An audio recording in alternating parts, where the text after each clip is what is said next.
श्रीमद् भागवत महापुराण प्रथम स्कंद 8वां अध्याय। गर्भ में परीक्षित की रक्षा, कुंती के द्वारा भगवान की स्तुति और युधिष्ठिर का शोक। सूत जी कहते हैं, इसके बाद पांडव श्री कृष्ण के साथ जलांजलि के इच्छुक मरे हुए स्वजनों का तर्पण करने के लिए स्त्रियों को आगे करके गंगा तट पर गए। वहाँ उन सब ने मृत बंधुओं को जलदान दिया और उनके गुणों का स्मरण करके बहुत विलाप किया। तदनंतर भगवान के चरण कमलों की धूलि से पवित्र गंगा जल में पुनः स्नान किया। वहाँ अपने भाइयों के साथ कुरुपति महाराज युधिष्ठिर, धृतराष्ट्र, पुत्र शोक से व्याकुल गांधारी, कुंती और द्रौपदी सब बैठकर मरे हुए स्वजनों के लिए शोक करने लगे। भगवान श्री कृष्ण ने धौम्य आदि मुनियों के साथ उनको सांत्वना दी और समझाया कि संसार के सभी प्राणी काल के अधीन है, मौत से किसी को कोई बचा नहीं सकता।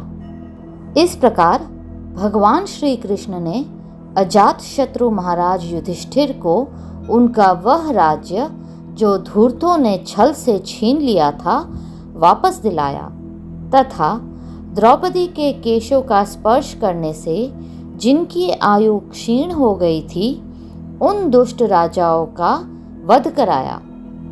साथ ही युधिष्ठिर के द्वारा उत्तम सामग्रियों से तथा पुरोहितों से 3 अश्वमेघ यज्ञ कराए। इस प्रकार युधिष्ठिर के पवित्र यश को 100 यज्ञ करने वाले इंद्र के यश की तरह ही सब ओर फैला दिया। इसके बाद भगवान श्री कृष्ण ने वहां से जाने का विचार किया। उन्होंने इसके लिए पांडवों से विदा ली और व्यास आदि ब्राह्मणों का सत्कार किया। उन लोगों ने भी भगवान का बड़ा ही सम्मान किया। तदनंतर सात्यकी और उद्धव के साथ द्वारका जाने के लिए वे रथ पर सवार हुए। उसी समय उन्होंने देखा कि उत्तरा भय से विह्वल होकर सामने से दौड़ी चली आ रही है। उत्तरा ने कहा, देवादिदेव जगदीश्वर, आप महायोगी हैं, आप मेरी रक्षा कीजिए, रक्षा कीजिए। आपके अतिरिक्त इस लोक में मुझे अभय देने वाला और कोई नहीं है, क्योंकि यहाँ सभी परस्पर एक दूसरे की मृत्यु के निमित्त बन रहे हैं। प्रभो, आप सर्वशक्तिमान हैं। यह दहकते हुए लोहे का बाण मेरी ओर दौड़ा आ रहा है। स्वामिन, यह मुझे भले ही जला डाले, परंतु मेरे गर्भ को नष्ट न करे, ऐसी कृपा कीजिए। सूत जी कहते हैं, भक्तवत्सल भगवान श्री कृष्ण उसकी बात सुनते ही जान गए कि अश्वत्थामा ने पांडवों के वंश को निर्बीज करने के लिए ब्रह्मास्त्र का प्रयोग किया है। शौनक जी, उसी समय पांडवों ने भी देखा कि जलते हुए 5 बाण हमारी ओर आ रहे हैं, इसलिए उन्होंने भी अपने अपने अस्त्र उठा लिए। सर्वशक्तिमान भगवान श्री कृष्ण ने अपने अनन्य प्रेमियों पर, शरणागत भक्तों पर बहुत बड़ी विपत्ति आई जानकर अपने निज अस्त्र सुदर्शन चक्र से उन निज जनों की रक्षा की। योगेश्वर श्री कृष्ण समस्त प्राणियों के हृदय में विराजमान आत्मा है। उन्होंने उत्तरा के गर्भ को पांडवों की वंश परंपरा चलाने के लिए अपनी माया के कवच से ढक दिया। शौनक जी, यद्यपि ब्रह्मास्त्र अमोघ है और उसके निवारण का कोई उपाय भी नहीं है, फिर भी भगवान श्री कृष्ण के तेज के सामने आकर वह शांत हो गया। यह कोई आश्चर्य की बात नहीं समझनी चाहिए, क्योंकि भगवान तो सर्वाश्चर्यमय है। वे ही अपनी निज शक्ति माया से स्वयं अजन्मा होकर भी इस संसार की सृष्टि, रक्षा और संहार करते हैं। जब भगवान श्री कृष्ण जाने लगे, तब ब्रह्मास्त्र की ज्वाला से मुक्त अपने पुत्रों के और द्रौपदी के साथ सती कुंती ने भगवान श्री कृष्ण की इस प्रकार स्तुति की। कुंती ने कहा, आप समस्त जीवों के बाहर और भीतर एक रस स्थित है, फिर भी इंद्रियों और वृत्तियों से देखे नहीं जाते, क्योंकि आप प्रकृति से परे आदि पुरुष परमेश्वर है। मैं आपको नमस्कार करती हूँ। इंद्रियों से जो कुछ जाना जाता है उसकी तह में आप विद्यमान रहते हैं और अपनी ही माया के पर्दे से अपने को ढके रहते हैं। मैं अबोध नारी आप अविनाशी पुरुषोत्तम को भला कैसे जान सकती हूँ। जैसे मूढ़ लोग दूसरा भेष धारण किए हुए नट को प्रत्यक्ष देखकर भी नहीं पहचान सकते, वैसे ही आप दिखते हुए भी नहीं दिखते। आप शुद्ध हृदय वाले विचारशील जीवन मुक्त परमहंसों के हृदय में अपनी प्रेममयी भक्ति का सृजन करने के लिए अवतीर्ण हुए हैं। फिर हम अल्प बुद्धि स्त्रियां आपको कैसे पहचान सकती है। आप श्री कृष्ण वासुदेव देवकी नंदन नंद गोप के लाडले लाल गोविंद को हमारा बारंबार प्रणाम है। जिनकी नाभि से ब्रह्म का जन्म स्थान कमल प्रकट हुआ है, जो सुंदर कमलों की माला धारण करते हैं, जिनके नेत्र कमल के समान विशाल और कोमल है, जिनके चरण कमलों में कमल का चिन्ह है, श्री कृष्ण, ऐसे आपको मेरा बार बार नमस्कार है। ऋषिकेश, जैसे आपने दुष्ट कंस के द्वारा कैद की हुई और चीरकाल से शोकग्रस्त देवकी की रक्षा की थी, वैसे ही पुत्रों के साथ मेरी भी आपने बार बार विपत्तियों से रक्षा की है। आप ही हमारे स्वामी हैं, आप सर्वशक्तिमान हैं। श्री कृष्ण, कहाँ तक गिनाऊं?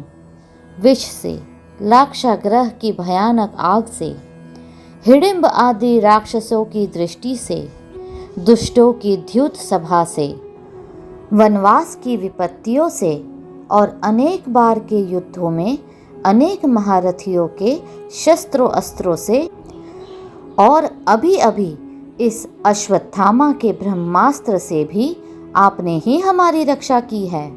जगत गुरु, हमारे जीवन में सर्वदा पद पद पर विपत्तियां आती रहे, क्योंकि विपत्तियों में ही निश्चित रूप से आपके दर्शन हुआ करते हैं और आपके दर्शन हो जाने पर फिर जन्म मृत्यु के चक्कर में नहीं आना पड़ता। ऊंचे कुल में जन्म, ऐश्वर्य, विद्या और संपत्ति के कारण जिसका घमंड बढ़ रहा है, वह मनुष्य तो आपका नाम भी नहीं ले सकता, क्योंकि आप तो उन लोगों को दर्शन देते हैं जो अकिंचन है। आप निर्धनों के परम धन है। माया का प्रपंच आपका स्पर्श भी नहीं कर सकता। आप अपने आप में ही विहार करने वाले परम शांत स्वरूप है। आप ही कैवल्य मोक्ष के अधिपति हैं। आपको मैं बार बार नमस्कार करती हूँ।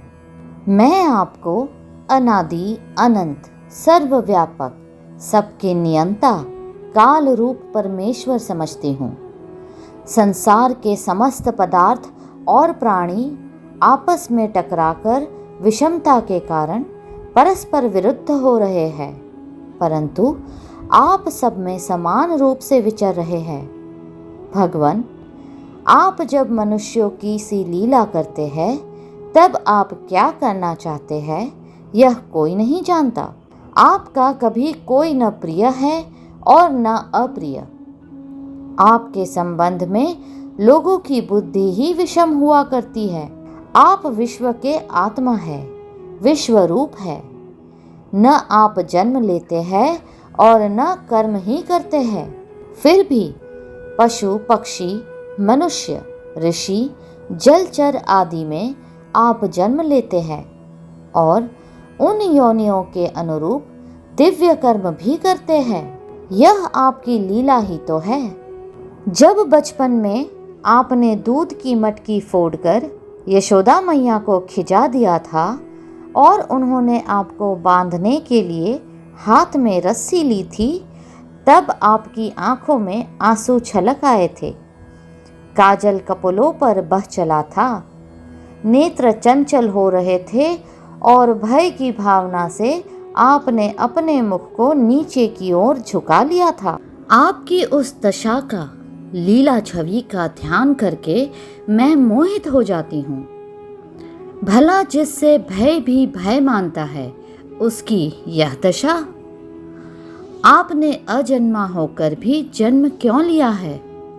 इसका कारण बतलाते हुए कोई कोई महापुरुष यों कहते हैं कि जैसे मलयाचल की कीर्ति का विस्तार करने के लिए उसमें चंदन प्रकट होता है, वैसे ही अपने प्रिय भक्त पुण्य श्लोक राजा यदु की कीर्ति का विस्तार करने के लिए ही आपने उनके वंश में अवतार ग्रहण किया है। दूसरे लोग यों कहते हैं कि वासुदेव और देवकी ने पूर्व जन्म में सुतपा और पृशरी के रूप में आपसे यही वरदान प्राप्त किया था, इसलिए आप अजन्मा होते हुए भी जगत के कल्याण और दैत्यों के नाश के लिए उनके पुत्र बने हैं। कुछ और लोग यों कहते हैं कि यह पृथ्वी दैत्यों के अत्यंत भार से समुद्र में डूबते हुए जहाज की तरह डगमगा रही थी, पीड़ित हो रही थी। तब ब्रह्मा की प्रार्थना से उसका भार उतारने के लिए ही आप प्रकट हुए। कोई महापुरुष यों कहते हैं कि जो लोग इस संसार में अज्ञान, कामना और कर्मों के बंधन में जकड़े हुए पीड़ित हो रहे हैं, उन लोगों के लिए श्रवण और स्मरण करने योग्य लीला करने के विचार से ही आपने अवतार ग्रहण किया है। भक्तजन बार बार आपके चरित्र का श्रवण, गान, कीर्तन एवं स्मरण करके आनंदित होते रहे हैं। वे ही अविलंब आपके उस चरण कमलों का दर्शन कर पाते हैं जो जन्म मृत्यु के प्रवाह को सदा के लिए रोक देता है। भक्त वांछा कल्पतरु प्रभु, क्या अब आप अपने आश्रित और संबंधी हम लोगों को छोड़कर जाना चाहते हैं? आप जानते हैं कि आपके चरण कमलों के अतिरिक्त हमें और किसी का सहारा नहीं है। पृथ्वी के राजाओं के तो हम यों ही विरोधी हो गए हैं। जैसे जीव के बिना इंद्रियां शक्तिहीन हो जाती है, वैसे ही आपके दर्शन बिना यदुवंशियों के और हमारे पुत्र पांडवों के नाम तथा रूप का अस्तित्व ही क्या रह जाता है। गदाधर, आपके विलक्षण चरण चिन्हों से चिन्हित कुरुजांगल देश की भूमि आज जैसे शोभायमान हो रही है, वैसी आपके चले जाने के बाद न रहेगी। आपकी दृष्टि के प्रभाव से ही यह देश पकी हुई फसल तथा लता वृक्षों से समृद्ध हो रहा है। ये वन, पर्वत, नदी और समुद्र भी आपकी दृष्टि से ही वृद्धि को प्राप्त हो रहे हैं। आप विश्व के स्वामी हैं, विश्व के आत्मा है और विश्व रूप है। यदुवंशियों और पांडवों में मेरी बड़ी ममता हो गई है। आप कृपा करके स्वजनों के साथ जोड़े हुए इस स्नेह की दृढ़ फांसी को काट दीजिए। श्री कृष्ण, जैसे गंगा की अखंड धारा समुद्र में गिरती रहती है, वैसे ही मेरी बुद्धि किसी दूसरी ओर न जाकर आपसे ही निरंतर प्रेम करती रहे। श्री कृष्ण, अर्जुन के प्यारे सखा यदुवंश शिरोमणि, आप पृथ्वी के भार रूप राजवेशधारी दैत्यों को जलाने के लिए अग्नि स्वरूप है। आपकी शक्ति अनंत है।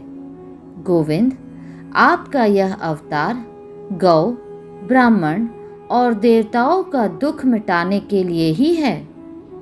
योगेश्वर, चराचर के गुरु भगवान, मैं आपको नमस्कार करती हूँ। सूत जी कहते हैं, इस प्रकार कुंती ने बड़े मधुर शब्दों में भगवान की अधिकांश लीलाओं का वर्णन किया। यह सब सुनकर भगवान श्री कृष्ण अपनी माया से उसे मोहित करते हुए से मंद मंद मुस्कुराने लगे।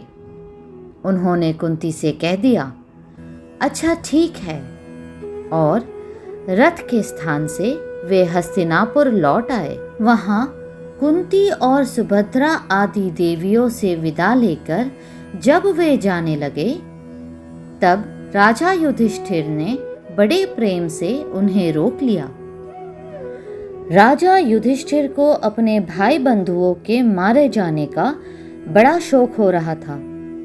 भगवान की लीला का मर्म जानने वाले व्यास आदि महर्षियों ने और स्वयं अद्भुत चरित्र करने वाले भगवान श्री कृष्ण ने भी अनेकों इतिहास कहकर उन्हें समझाने की बहुत चेष्टा की, परंतु उन्हें सांत्वना न मिली, उनका शोक न मिटा। शौनक आदि ऋषियों, धर्मपुत्र राजा युधिष्ठिर को अपने स्वजनों के वध से बड़ी चिंता हुई। वे अविवेक युक्त चित्त से स्नेह और मोह के वश में होकर कहने लगे, भला मुझ दुरात्मा के हृदय में बदमूल हुए इस अज्ञान को तो देखो। मैंने सियार कुत्तों के आहार इस अनात्मा शरीर के लिए अनेक अक्षयहीणी सेना का नाश कर डाला। मैंने बालक, ब्राह्मण, संबंधी, मित्र, चाचा, ताऊ, भाई, बंधु और गुरुजनों से द्रोह किया है। करोड़ों वर्षों में भी नरक से मेरा छुटकारा नहीं हो सकता।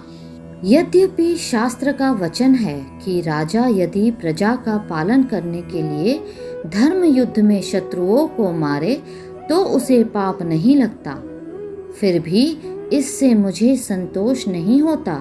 स्त्रियों के पति और भाई बंधुओं को मारने से उनका मेरे द्वारा यहाँ जो अपराध हुआ है, उसका मैं गृहस्थोचित यज्ञ यज्ञादिकों के द्वारा मार्जन करने में समर्थ नहीं हूँ। जैसे कीचड़ से गंदला जल स्वच्छ नहीं किया जा सकता, मदिरा से मदिरा की अपवित्रता नहीं मिटाई जा सकती, वैसे ही बहुत से हिंसा बहुल यज्ञों के द्वारा एक भी प्राणी की हत्या का प्रायश्चित नहीं किया जा सकता।